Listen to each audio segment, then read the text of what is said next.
There is a landscape feature in your yard that you will regret by the third decade in the house. Some cost a few $100s to undo. One cost a homeowner I know over $12,000 to repair, and the work is still not finished.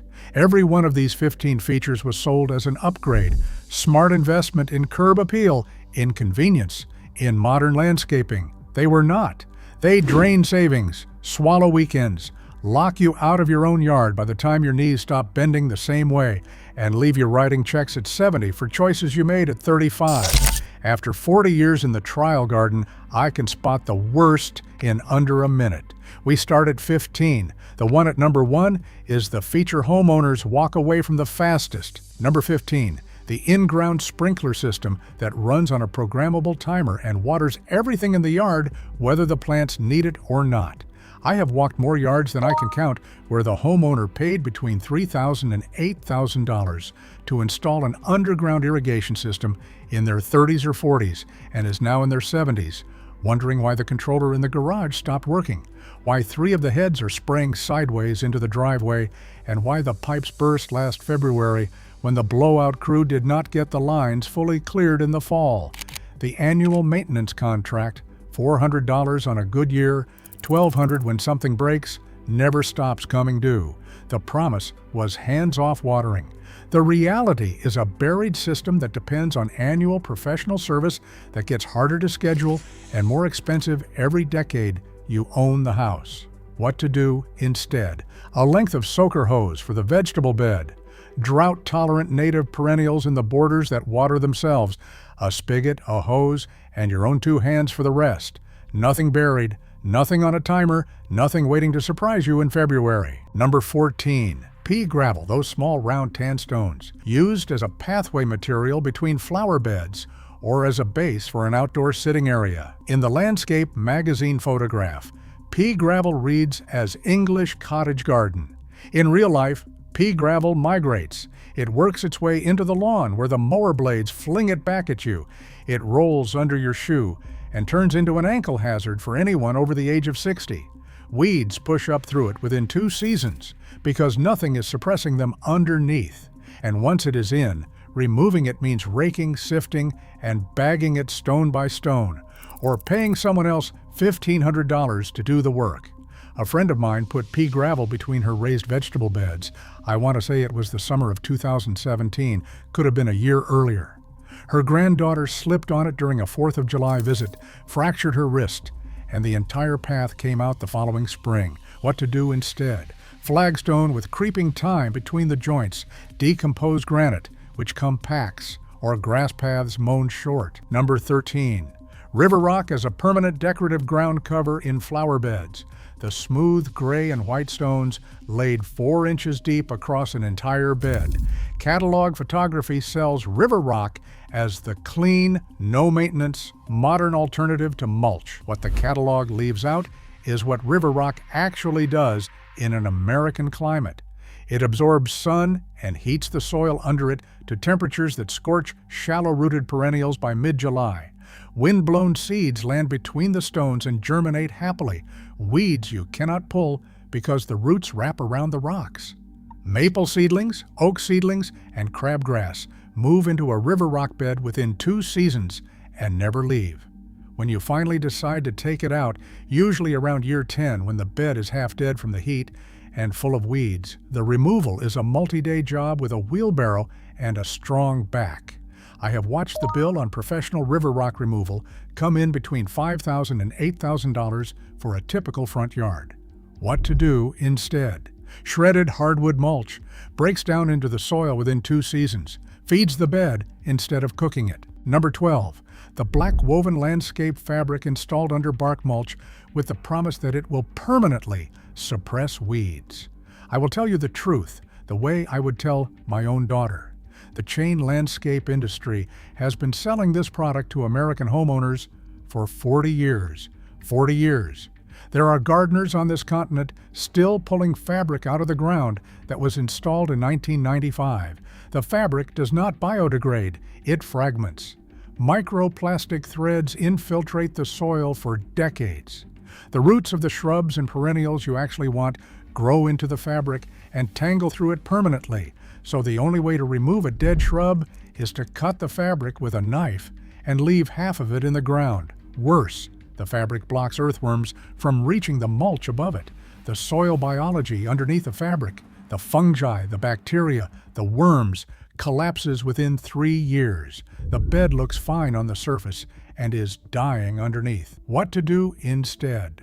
A layer of plain corrugated cardboard, 3 inches of natural shredded mulch on top. The cardboard breaks down in 9 months. The soil gets richer every year. Number 11, the $8 per square foot artificial turf the Chain Landscaping Company installs over a section of your lawn with the promise of a green, maintenance-free yard for life. The surface temperature on a sunny August afternoon climbs to 140 degrees, 140. Barefoot, no animal walks across it without burning a pad. No child plays on it past noon.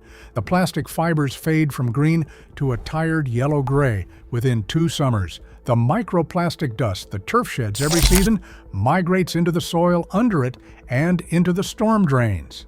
And when the carpet finally fails, usually around year 7, the disposal cost runs about $2,000 per quarter acre because the material has to go to a specialty facility. I knew a homeowner who installed 3,000 square feet of artificial turf in 2019 for a granddaughter's play space. The granddaughter would not play on it after the 1st July. What to do instead? A clover lawn mixed with fine fescue, stays green with no fertilizer, stays cool in summer, recovers from foot traffic, feeds pollinators when it blooms. Number 10, stamped concrete, the patterned poured concrete designed to look like flagstone or brick, installed across a back patio, a front walkway, or a driveway apron. I want to be honest with you about this one. Some of you will disagree with where I have put it on the list, and that is fair. Stamped concrete done well by a serious contractor in a mild climate holds up reasonably. But the average installation in the average American yard does not get that combination of conditions, and what happens when it does not is what I am about to describe. The contractor will quote you between $4,000 and $7,000 for a modest patio and tell you it lasts a lifetime. What he will not tell you is that stamped concrete cracks. American freeze-thaw cycles split it within 5 to 8 years, no matter how thick the pour. The decorative surface seal that gives the color its richness wears off within 4 years and has to be reapplied at $500 a coat. And the textured pattern that makes it look like flagstone also makes it lethally slippery when wet, which is a different problem at 70 than it was at 40. What to do instead? Real flagstone laid in stone dust, or actual paver brick set in a sand base. Both are fixable individually when one section fails. Number 9, the Knockout Rose Collection. 20, 30, sometimes 50 individual shrubs planted along a foundation, a driveway, or a property line, which has been the most heavily marketed shrub rose in America for 2 decades. The Knockout family was marketed as maintenance-free, disease-resistant, and reliable. For roughly 12 years, that was substantially true. Then Rose Rosette arrived. It is a disease carried by a tiny mite you cannot see with the naked eye. The wind moves it from yard to yard, garden to garden, state to state. It has now been confirmed in more than 40 American states. There is no cure. The infected canes twist into ugly red brooms, the leaves shrivel, and the entire plant collapses within a season or 2 of the first symptom. The only thing you can do is dig it out, burn it, and hope you got to it before the wind carried the mite to your neighbor. The homeowner who installed 30 knockouts in 2015 at $40 apiece is now staring at $1,200 of dead plants and a soil bed she cannot replant with any rose for at least 2 seasons because the virus persists in the soil and in any rose root left behind. What to do instead? American native roses, Carolina rose, Virginia rose, swamp rose, which resist the disease, or drift roses, a different breeding line that has so far been less affected. Number 8, the permanent masonry fire pit, stone or brick, set in concrete on a poured pad, usually with a built-in seating wall around it. that the landscape contractor proposed for between $2,000 and $8,000 depending on the materials. The pitch is gathering family on cool evenings. The reality across the third decade of homeownership for every homeowner I have ever asked is between 4 and 6 uses per year. The neighbors complain about the smoke, the local fire ordinance changes, and bans open burning during the months you would actually want a fire. The seating wall is uncomfortable after about 20 minutes. The whole installation sits empty 51 weekends of the year. What to do instead? A portable copper fire bowl on the existing patio, about $200. Stores in the garage when not in use. No permit. Moves with you if you sell the house. If this kind of straight talk on what actually lasts in an American yard is what you came here for, hit subscribe. Garden friends, you have served your knees and your savings long enough. Time to garden for the version of yourself that will be here in 20 years. Number 7. The big ornamental grasses planted into a foundation bed or border in their first year. Miscanthus, pampas grass, fountain grass at the larger end, which were $9 starter plants when they went in and are now 4-foot wide monsters. I want you to hear this from someone who has dug them out himself. The root ball on a mature miscanthus is the diameter of a kitchen trash can and the consistency of concrete. By year 5, you cannot divide it with a shovel. By year 8, you cannot move it without a chain attached to a tractor. The grass blades cut your hands and forearms during fall cleanup, the way they have an opinion about being touched. And pampas grass, let me say this directly, reseeds across half the yard and the local ecosystem within 5 years, like it has an agenda, and is on multiple state invasive lists for good reason. I knew a customer who had to pay a landscape crew with a backhoe $1,600 in 2018 to remove a single mature pampas she had planted in 2004. What to do instead? Shorter native grasses, little blue stem, prairie dropseed, side oats grama. They top out at 3 feet and stay in place. Number 6. The aggressive ground cover planted to fill a shaded slope, a fence line, or a forgotten corner. English ivy, vinca minor, creeping jenny, or any of the half-dozen others sold at every American garden center. Here is the part that breaks my heart. The single most common origin story for invasive ground cover in American yards is sentimental. A mother, a grandmother, or a friend gave the homeowner a small division from her own yard somewhere in the 1990s. That single division contained the future of the bed.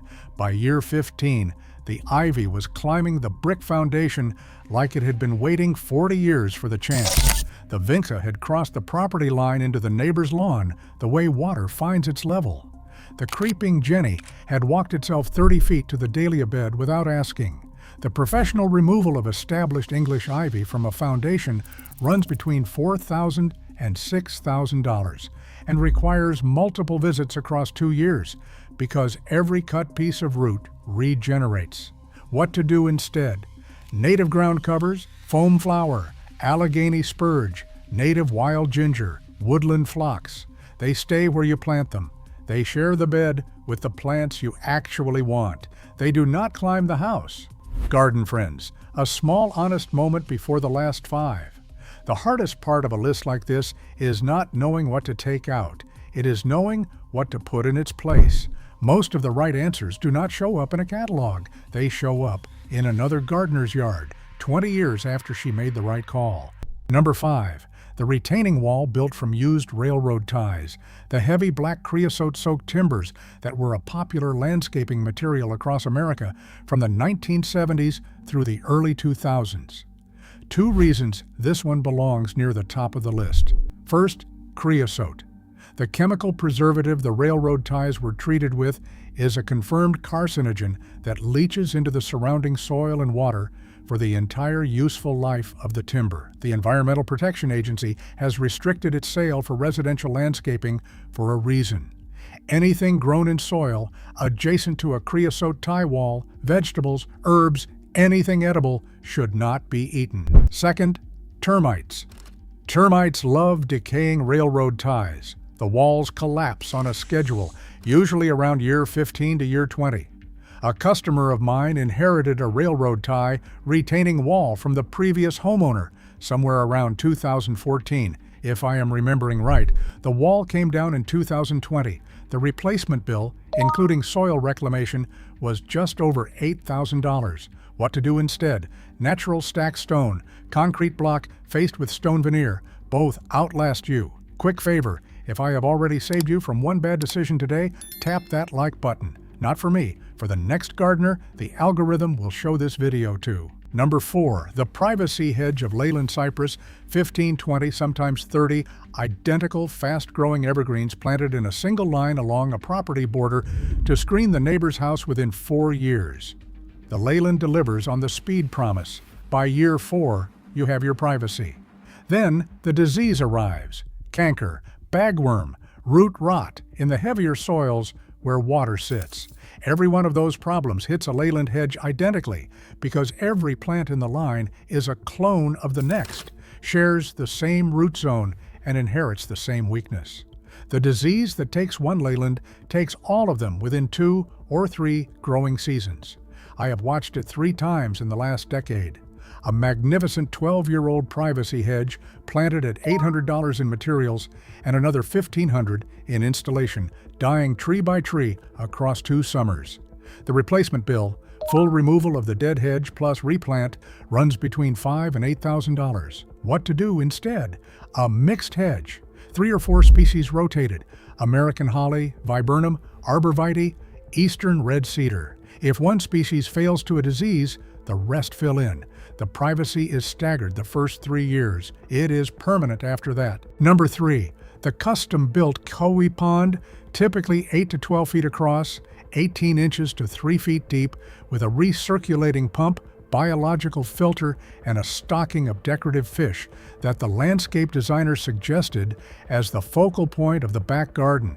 The build is between $8,000 and $12,000, depending on size and stonework.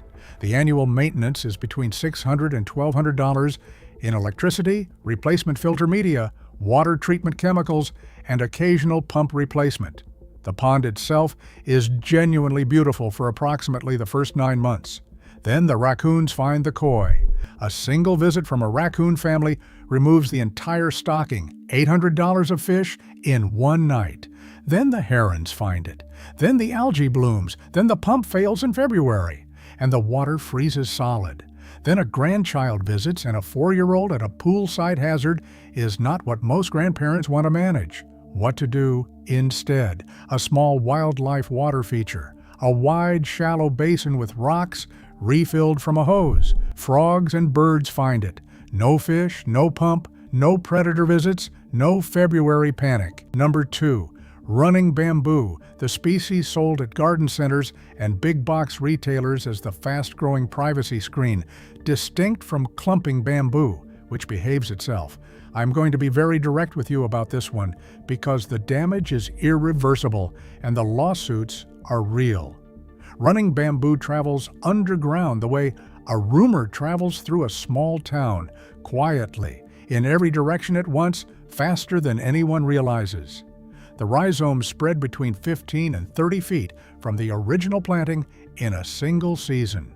They push through cracks in concrete patios, lift driveway pavers, breach foundation walls, and emerge in the neighbor's yard, the neighbor's flower bed, and eventually the neighbor's lawn 40 feet from where you planted yours.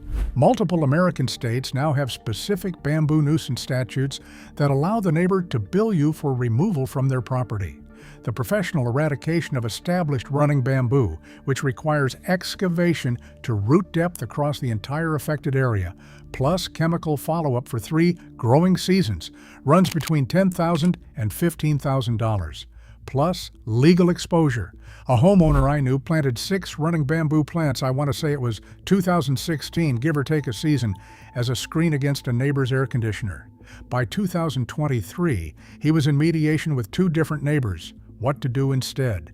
Clumping bamboo, Fargesia species, which stays in a tight clump, or a mixed shrub hedge entirely. Number 1, the shade tree planted inside the setback from the foundation, a maple, an oak, a sweet gum, set 15 feet from the wall instead of the 30 a mature canopy actually requires. I have walked 5 homes in the last decade where the homeowner planted that tree at 35, loved the canopy at 55, and is now at 65 writing checks between $8,000 and $14,000 apiece for the cumulative damage. Lifted foundation slabs, sewer mains invaded by roots seeking moisture, driveways pushed sideways, septic lines breached. The tree was always going to do that. The roots of a mature shade tree spread about 1.5 times further than the branches reach. 15 feet from the foundation was a 30-year sentence the homeowner signed without reading. 30-foot setback for any major shade tree, 40 for silver maple, willow, and cottonwood. If a tree is already too close, the time to decide is before the foundation cracks. 15. Landscape features the American homeowner regrets. Every one of them sold as an upgrade. The most expensive decisions in a yard are not the ones you make at 35. They are the ones you live with at 70. Garden for the gardener you will be in 20 years. Tell me in the comments which of these 15 is leaving your yard this fall, and the U.S. state you garden in. The map I am building from your answers is the next video in this series.